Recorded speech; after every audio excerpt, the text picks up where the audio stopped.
नमस्कार मित्रांनो, माझ्या श्रीसेवा @myMarathi या चॅनलमध्ये आपलं स्वागत आहे। कालच क्रिकेटचे महर्षी ज्यांना द्रोणाचार्य ही पदवी देण्यात आलेली होती आणि असे रमाकांत आचरेकर सरांचा एक स्मृती प्रित्यर्थ जे काय वास्तू उभारली गेली आहे ते छत्रपती शिवाजी महाराजांच्या नावाने जे काही शिवाजी पार्क हे मैदान आहे आपलं दादरला, आणि तिथे रथी महारथी सगळे दिग्गज कलाप्रेमी क्रीडाप्रेमी आदरणीय राजसाहेब ठाकरे, भारतभूषण सचिन तेंडुलकर, समीर दिघे, पारस म्हांबरे, बलविंदर संधू सर, विनोद कांबळी,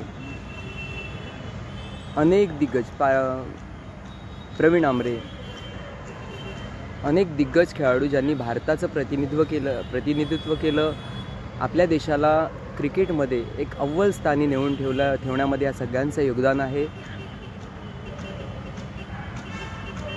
पण सरांनी जी अपार कष्ट आणि मेहनत घेऊन आणि या मंडळींना घडवलं, आपल्या पोटच्या पोराप्रमाणे घडवलं, हे प्रत्येकाने आवर्जून तळमळीने कळकळीने सांगितलं की अशा प्रकारे सरांनी आम्हाला घडवलं। त्यावेळच्या कमी इन्कम सोर्सच्या कंडिशनमध्ये आईवडिलांना पण मोठं चॅलेंज होतं की मुलाला शिक्षणाकडे एकीकडे सगळं जबाबदारी सांभाळायची आणि हे खेळाचं त्यांचं वेड आणि आवड जोपासायची। पण अगदी वाहून घेणं काय म्हणतात ना, हे सगळ्या ह्या दिग्गजांनी व्यक्त केलं, बोलून दाखवलं। क्रिकेट सेवेला वाहून घेतलं त्यांनी, आणि भारताचे सितारे तारे आदर्श आपण त्यांचं ते मानतो आपण त्यांना।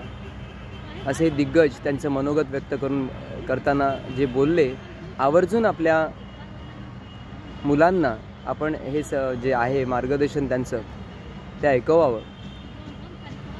त्यांनी काय केले कष्ट, शाळा सांभाळून तिथे मैदानाला फेऱ्या मारणं असो, मैदानावर पाणी मारणं असो, रोलर फिरवणं असो, कठोर प्रॅक्टिस सरांनी करून घेतली, आणि त्याचंच फळ म्हणून हे रत्न आपल्यासमोर आहेत।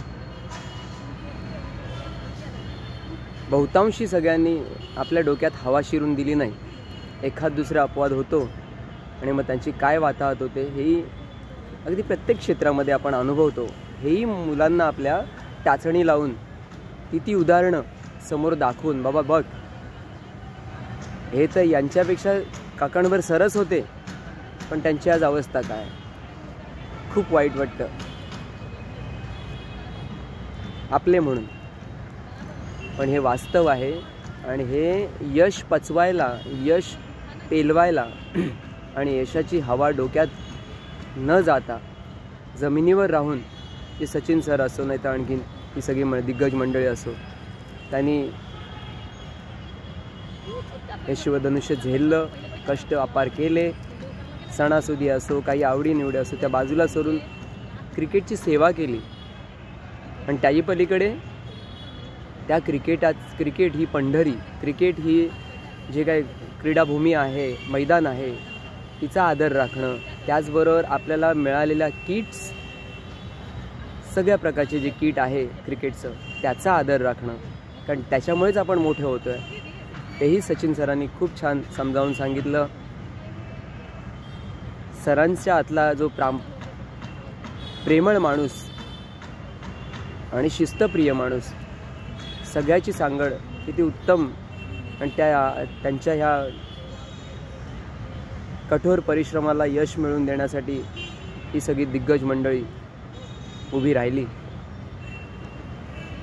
निस्वार्थ भावाने सेवा केली त्या क्रिकेटची, आणि त्याची प्रचिती सरांनी जशी केली तशी या मंडळींनी पण त्याच भावार्थाने केली, आणि म्हणून ते नावारूपाला आले।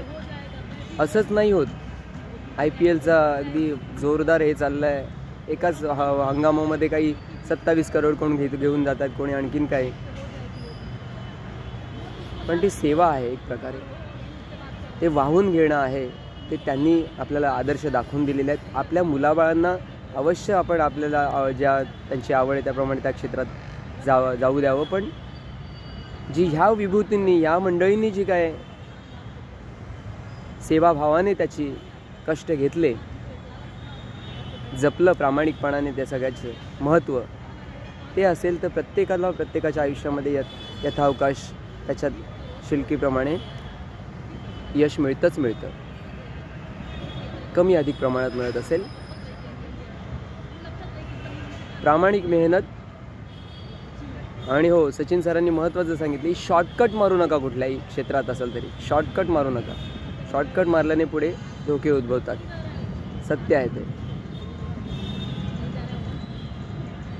आमच्याही क्षेत्रात, आमचं इलेक्ट्रॉनिक क्षेत्र आहे. कॉलेजमध्ये मुलं जी डिप्लोमा आहे, डिग्रीला जातात, इलेक्ट्रॉनिक फील्डमधल्या मुलांना प्रॅक्टिकल नॉलेजसाठी आमच्यासारख्या इंडस्ट्रियल कंपन्यांमध्ये पाठवलं जातं. कॉलेज थ्रू पाठवलं जातं ऑफिशियली. मग त्यांना ते आमच्याकडनं प्रॅक्टिकल नॉलेजचं सर्टिफिकेट हवं असतं. पण ते सर्टिफिकेट मिळवण्यासाठी आमच्याकडे तोच फॉर्म्युला आहे. डिसिप्लिन जे काय आहे, टाईम टेबल, टाईम शेड्यूल, त्याच्यामध्ये येणं, त्याच्यामध्ये तुम्हाला 8 तास ॲज अ एम्प्लॉई म्हणून तिथे काम करायचं आहे. एक मागचा अनुभव सांगतो. मागे एका कॉलेजची मुलं आली होती, 4 मुलं होती. आईबाबांची आर्थिक बाजू मजबूत, त्यामुळे त्यांना तेवढं त्याचं शिक्षणाचं तेवढं सिरियसलीच नव्हतं. जस्ट फॉर सर्टिफिकेट अटेंड करायचं, मध्ये कधी मग दांडी मारायला बघायचं, मध्ये कधी लवकरच मला बरं नाही आहे, 3 वाजता जायचं आहे, या फंक्शनला जायचं आहे, असं करून टाळायचं. पण त्यातल्या तिघांना मग शेवटी सर्टिफिकेटच्या वेळेला रडवलं मॅनेजमेंटने, तेव्हा कळलं काय असतं ते. डिसिप्लिन प्रत्येक क्षेत्रात लागणार, त्याच्यावरच यश अवलंबून आहे. मी आपल्या स्पेशली मिडल क्लास मुलांसाठी सांगतो आहे की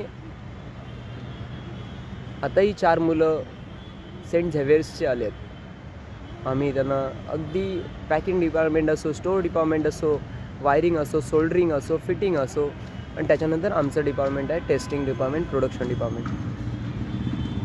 आम्ही त्यांना पूर्ण ट्रेनिंग देतो. असं कॉन्फिडन्स त्यांच्यामध्ये भरतो, असं काम त्यांच्याकडनं करून घेतो की यस, हे रियल प्रॅक्टिकल नॉलेज. आम्ही अभिमानाने सांगतो की आमच्या IEC पॉवर इलेक्ट्रॉनिक्स कंपनीमध्ये जे प्रॅक्टिकल नॉलेज मिळतं, हे मुंबईभर मी अजूनही ऐकलं नाही कुठे मिळत असेल. काही कंपन्या देत असतील ट्रेनिंग, चांगलं देत असतील, पण आमची त्यातली एक आहे.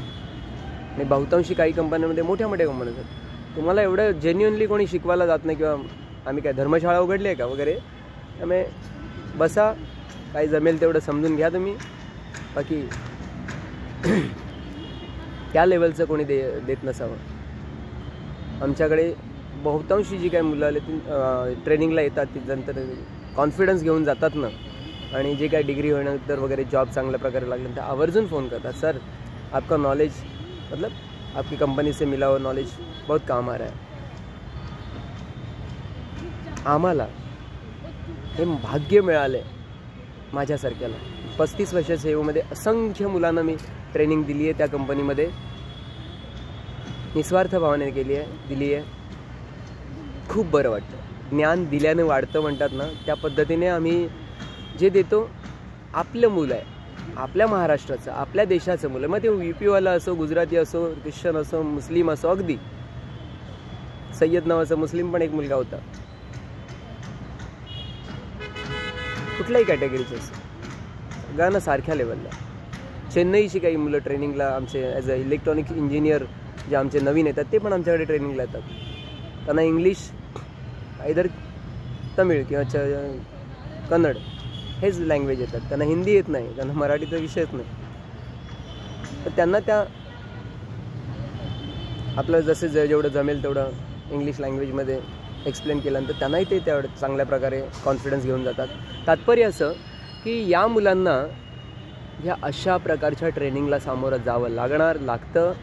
आणि त्यावेळेला तर त्यांनी आळस केला, टंगळमंगळ केली, डिसिप्लिन नाही पाळली, तर कुणीही कंपनी उभी करत नाही. दुसऱ्या दिवसापासून गेट आऊट सांगतात. मागचा अनुभव वाईट होता आमच्याकडे. बऱ्याच वर्षांनी ही बॅच आली होती तशी. मग ते आमच्या कंपनीमध्ये मांजर आहे, त्या मांजरांना पिल्लं झाली होती, त्यांच्याबरोबर खेळत बसणं, आणखीन काही गॉसिपिंग करणं, मोबाईल घेऊन बसणं, कामात सिरियसनेस नाही.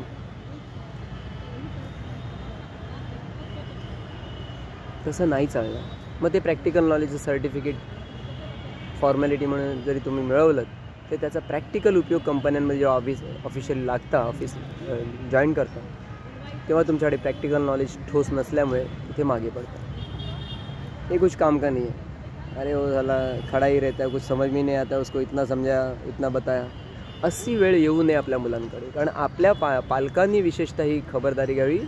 मुलांना जी धाक देऊन त्याचं महत्त्व काय, ते शिक्षण देण्यासाठी किती पैसा ओतलेला आहे त्यांनी, पालकांनी, त्याची पाल्यांनी पण जाण ठेवावी आणि पालकांनी त्याचं जाणीव त्यांना पदोपदी द्यावी की बाबा रे, अजून 2 भावंड आहेत, तुझ्यासाठी जो काही खर्च करतोय हा सार्थकी लागावा या दृष्टीने अभ्यास कर, या दृष्टीने जे काय नॉलेज घ्यायचं ते घे, मेहनत कर. जशी सचिन सरांनी सांगितलं, अपार कष्ट घेतले. अक्षरशः त्यांच्या एका मॅचमध्ये नाकाला बॉल लागला होता तेव्हा घळाघळा रक्त सांडलं होतं. पाकिस्तानी लोक खुश झाली होती. हा कसला आता खेळतो, आणि एकदम 17 वर्षाच्या 16 वर्षाच्या दरम्यान वय होतं ते सुरुवातीचं, आठवते मला, आम्ही मॅच बघितली ती. निडरपणे मात्र ते नाकाचं थोडंसं मलमपट्टी काय केली, पाणी प्यायले आणि पुन्हा निडरपणे उभे राहिले आणि खेळले मॅच.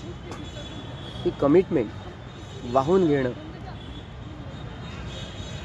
हे त्यांनी करून दाखवलं आणि म्हणून नाव मोठं आहे, म्हणून पैसा मिळाला आहे. असं नाही होत. असो,